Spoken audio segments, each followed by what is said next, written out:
পৃথিবীতে সবচেয়ে বড় পাপ হচ্ছে আল্লাহর সাথে শিরক করা।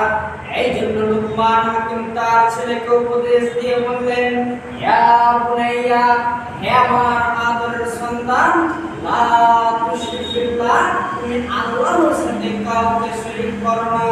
ইন্না শিরকা লাযুলমুন আযীম, নিশ্চয়ই শিরক সবচেয়ে বড় অপরাধ। আল্লাহ তাআলা বলেন, ইন্নাহু মান ইউশরিক বিল্লাহি ফাকাদ হারামাল্লাহু আলাইহিল জান্নাহ, নিশ্চয়ই যেই ব্যক্তি আল্লাহর সাথে অংশীদার স্থাপন করে, আল্লাহর সাথে শিরক করে, ফাকাদ হারামাল্লাহু আলাইহিল জান্নাহ, আল্লাহ তাআলা তার উপর জান্নাতকে হারাম করে দিয়েছেন। ওয়া মাওয়াহুন নার, এবং তার থাকার জায়গা হচ্ছে জাহান্নাম, তার বাসস্থান হচ্ছে জাহান্নাম।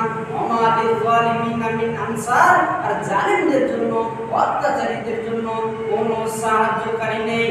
অতএব আল্লাহর সাথে কাউকে শরীক করা যাবে না।